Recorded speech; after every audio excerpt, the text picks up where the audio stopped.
off you go. Ready, steady, go.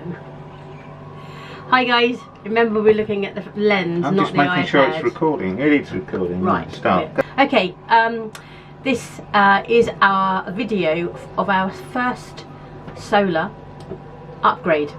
When we got to the boat, she had about 300 watts of solar, and we wanted to make the arch bigger and put a inverter in and all of that kind of stuff, Victron blue things, and we wanted to upgrade to 700 watts of solar power so we could spend more time away and do, you know, have a fridge and that kind of thing. So we needed to upgrade basically everything, which included making the arch a little bit bigger. It's taken this long to get around to editing it. Very sorry. Yeah. Why sorry. is that? And basically, yeah. My dad, who's a lot Ralphie. stars, and he is the star of this video. Absolutely. He died earlier this year, and we haven't really, well, I haven't been able to face editing any videos. I haven't even watched any of him since he died. So it's really the hardest video ever to edit, because you just keep watching it and watching it and watching it over. Anyway, we've got past all of that. It's quite detailed. Dad is an electrical engineer, and he goes to the nth degree to describe what he's doing. That's what my dad does best. So absolutely. this is our. This is a little tribute to Ralphie, and yeah, wherever you are, mate. Thank you. Thanks for watching. Yeah, keep watching, and I hope you enjoy it. Just like to say there is going to be some sailing coming up soon, you know, some yeah, not sailing, did lots of sailing stuff coming up soon, but yeah, let's get through the nitty gritty. Let's get to learn. Oh yeah. Oh yeah, we've got a new addition. This is Brian. We've got a new addition. Or Costas. We can't quite decide on his name. I think we're going to go with Costas, but yeah, Brian is Costas. Okay. Alter ego when he's being naughty. So. Most of the time. Let's get on with it. Watch the video. So the 4 batteries we have are basically 12 volt, 13 volts, 100 amp hour per battery connected in parallel, which gives us 400 amp hours. The AGM batteries, aren't they? They're AGM. Yeah. They are advanced, no, the gas whatever it is, something, whatever it stands for. Insert here. Insert here.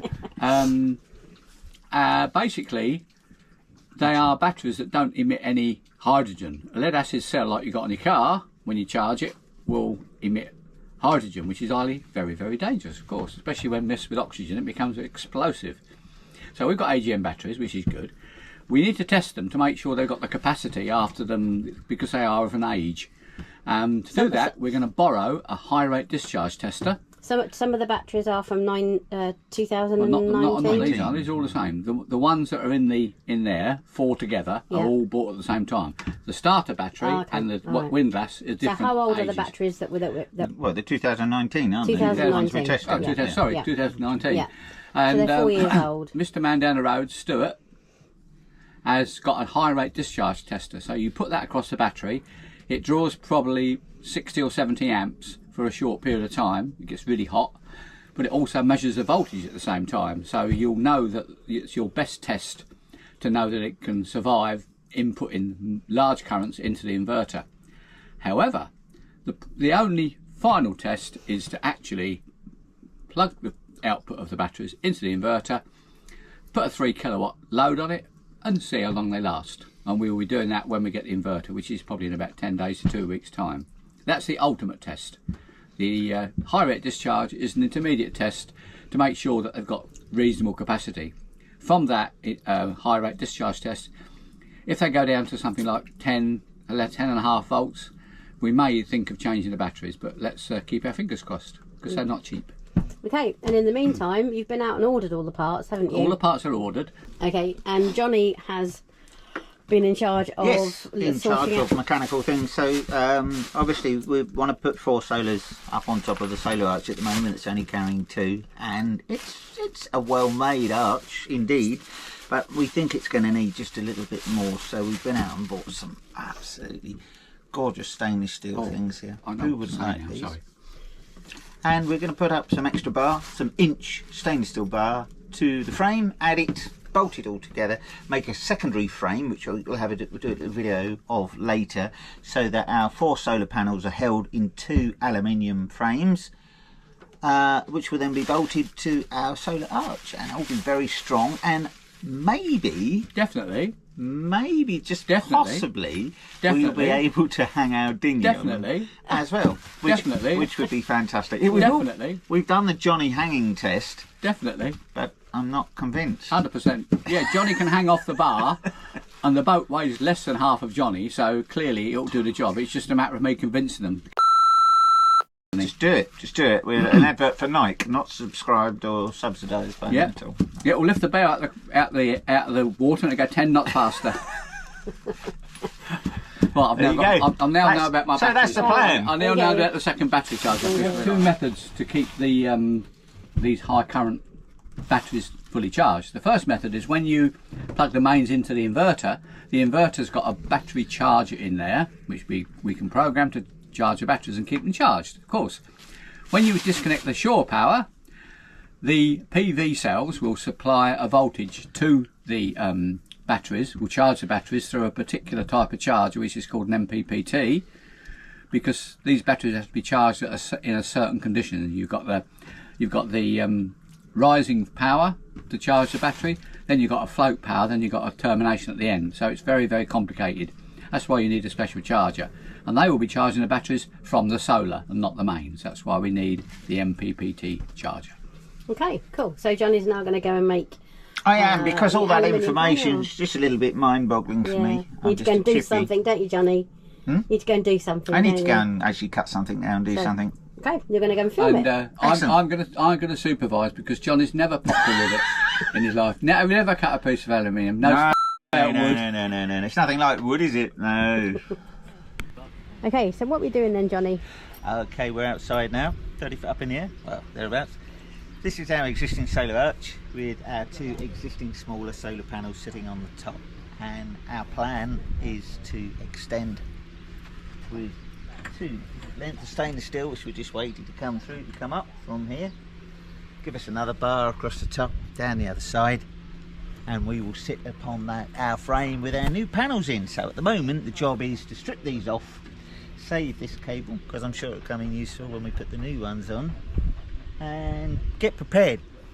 So these are both 115 watts, aren't they, these These are two? smaller panels, yeah. I'm not sure what we were going to do. We were thinking originally of adding them to the 4 175 panels and having a monstrous amount of solar, but since then we've got advice that they'll be on the edge, they'll be flat and they won't really do much, and then we'll need a different controller, and so jury's out on that one for the moment. Let's just get the 4 in, the standard 4 working, and go from there. And we're going to flip. So these are laying... Yeah, they're going to be running in parallel, landscape in parallel with the boat. effectively, so they'll be the same direction as these, but 2 here and 2 here. We'll give you a show. As soon as we've got the frame up, we can load them up and you can see what they look like. Okay. So we're in the chandlery now This with is what Dad. the questions for the chandlery man. He might know what I'm talking about. Yeah, I'm sure he they will. haven't got the they haven't got the inverter that we want, have they? So I'm gonna have to make some phone calls today. Johnny's changing his stainless steel. This is the chandlery. Look, all this stuff. Yeah, we really would like one of those. Obviously, we haven't got the capacity. Our motor engine, outboard engine has arrived, so we will be picking that up now. And our solar panels. Right, so this is the high rate discharge tester. Yep. And the general idea, it puts a very large load across. You can see the element inside there that heats up. Yep. Sometimes when you first use them, it smells because it's a lot of dust on it, yeah, Yep. and makes a smell. And this test, first of all, simply tests. Can I just, before we do any of that, this isn't going to trip out the switch on the box again, is it? Nothing to do with that. This is 12 volt. Okay. Right, put it on the negative. So, Johnny, put it on the negative, yeah? Oh, you had one electric shock today, by the way. You want that to be known. Positive. Anyone. Why me? Why me? You ready? Yep. Right, now that's the open circuit. There's a voltage with no current on, no current being taken, yeah? Yeah. And hopefully, when you turn Is that, that going to get mega hot? only when you turn the switch on. You'll not turn the switch on yet, yeah? Ready? No, you got to do it, but you got to do it for 10, less than, say 8 seconds, yeah? You got to count 8 seconds, all right? Okay. Go. And it should stay in that green module there.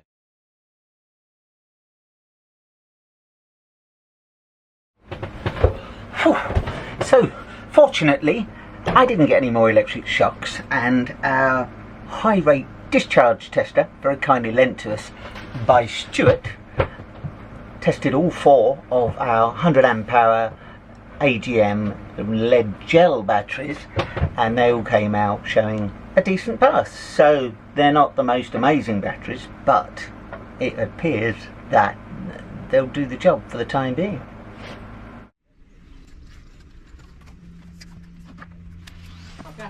Wilson! Wilson! And so, what's the plan, Johnny? I'm just doing as I'm told, basically, because I'm a carpenter first and foremost. I'm sure I'd mentioned that before. Anyway, Ralph has just exposed. Please take a look at this. No, take a good close look at this. Okay, so it's very neat and very tidy. And anyway, so What are you doing today? so okay, in order to install our solar, this is in layman's terms, we have to run 2 pretty chunky cables from what I'm going to call our consumer unit, correct me if I'm wrong, all the way to the back where we plug the power in, I believe. So in order to do that, that's a physical thing, I can do that. It's mouse time again. It's like going back to the fridge. If you want to watch the previous episode where I got annoyed with the fridge, then by all means check that one out. This is more of the same, volume 2. So I'm going to run a cable down here. It's going to go down the side of the boat where there are cables already, and then come with me. It's going to go under the captain's cabin.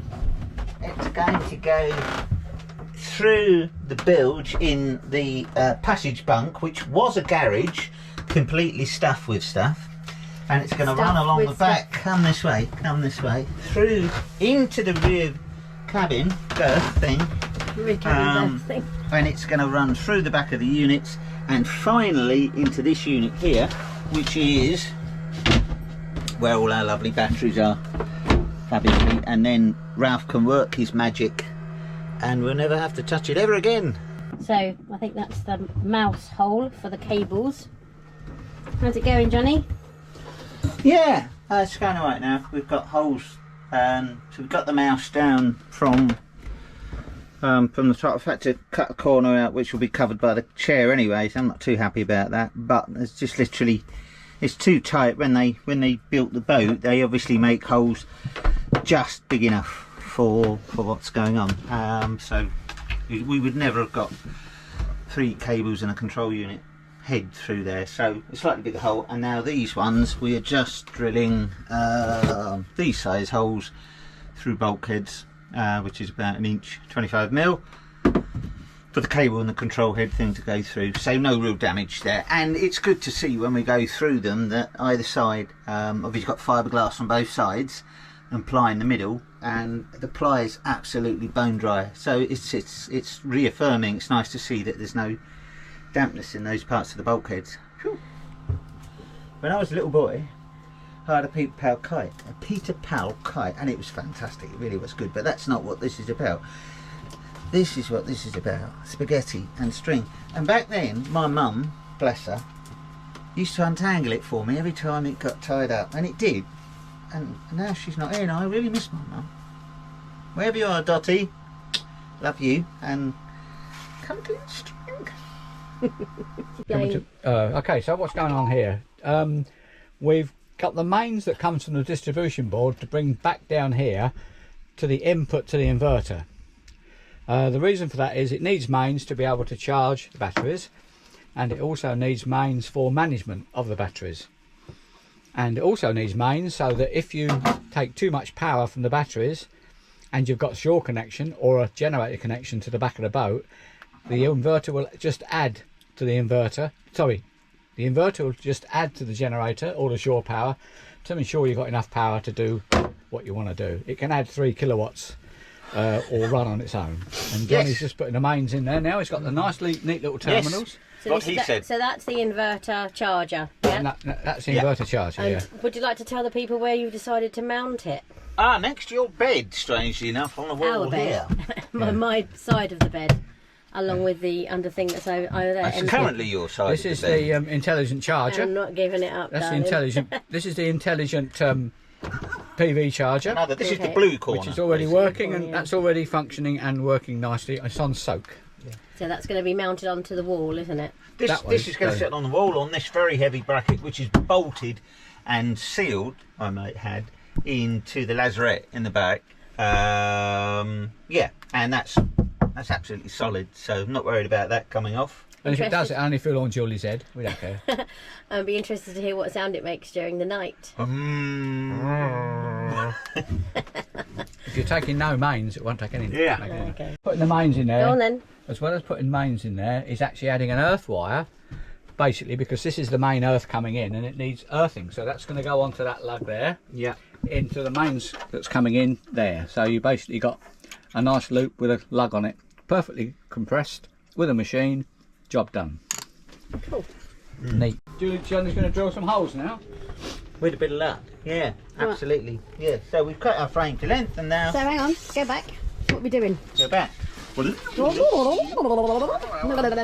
what's the plan? The plan is to make a frame, an aluminium frame, to give our solar panels a bit of strength out of this L section aluminium, and basically our solar panels will sit inside it, and because our solar panels are now big, they're going to overhang our frame. So what we can do is Overhang. The our arch. stainless steel arch. Right, yeah. So that's what the aluminium's for, really, just to stiffen the whole thing up a little So bit. you'll seat the panels, the solar panels inside Correct. Going to sit in a cradle. a bespoke In a crane. aluminium frame. Okay. Exactly right. So Now, now what- we're going to And you're- Well, two different lengths here, which is what you need. I believe that you're going to give the panels a little bit of expansion space. Yeah, so Wiggle, it can carry yes. a dinghy, yeah. bit of wiggle. It's called wiggle room. Yes. Wiggle room for what? For wiggle, basically. Expansion because and obviously contraction between being frozen and at 30 degrees centigrade.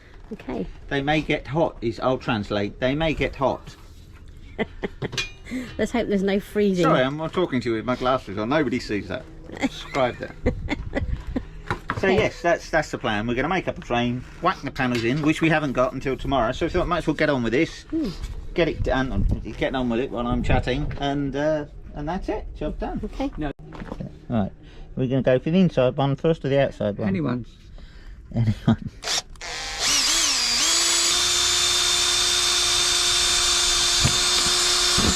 Oh, Hold Excellent. it. Dad's Pop still rivet. got his fingers. We'd have to do this normally. Yeah. What's that? Wouldn't near my fingers. Got a system going now. Dad's shouting instructions. Johnny's following. Hey Johnny. What's that? Dad's shouting the instructions and you're following. Absolutely. Like And- a lamb to the slaughter. Okay. So it looks like the frame is done, but there's more than one. Yes, it's finished, fabricated, Here's the second one. ready for our... Here's the second one. Okay. We have two the same. It's not going like this on the boat because they're going to go outside. So that's the total area of our solar now, which is absolutely massive, Isn't it? isn't So it? could you just explain what those two extra So bits these two are? are actually, it's a bit difficult, but they're actually going to sit on the outside, Okay. like that. So our tubes are coming across in the middle, here, here and here. So obviously because our panels overhang, we need something in the middle to fix them to. So we get fixings on this one, fixings on this one, Okay. and fixings on that one. So testing, putting the panels into the frame to make sure Johnny's calculations were correct. Right. And oh look, some flowers gone in there. So apparently we left a gap for expansion, and it looks like they fit to me. It will be when it's all put Yeah. square, yeah. Right, It's nice. Neil. I feel like you need to do hopscotch or something like So those Draft. two get bolted together, and then we've got our expansion gap around the outside, 5 mil. yeah. Cool. So that's it, perfect. Ah, And they're going to pop rivet both of them together.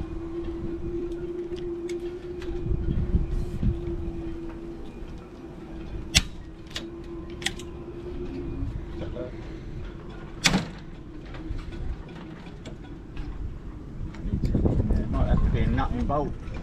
Yeah, so fitting the solar panels to the boat, We checked them all before we put them up, but this one's suffered a bit of kicking around, so we're going to check the voltage again coming out of the cell. John is going to hold the meter. You can see at the moment it reads nothing, hopefully, which is what we'd expect. And then hopefully you get the polarity right. That's positive, that's negative, and it should read about 20 odd volts, I hope. What's it reading? Nothing at the moment. 20 something. 23.5. There we go. 23.4. Absolutely perfect. Yeah, Okay. magic. So we are under our solar panel, which is giving me a little bit of shade, and we needed to add a third leg or something really, because we only had these two, and that's not enough for our new rails, solar panels rather. So we've got a third leg now, inch stainless steel chrome. These off the back here, cheated a little bit, and it's quite solid. Yeah, time will tell. And that, thank goodness, is the story of how our solar arch came to be, or at least Solar Arch Mark 1, because even though it did exactly what we wanted it to in regards to holding the solar panels, and it wasn't too bad in terms of strength either, it was never going to carry a dinghy on the back. It just didn't have the strength.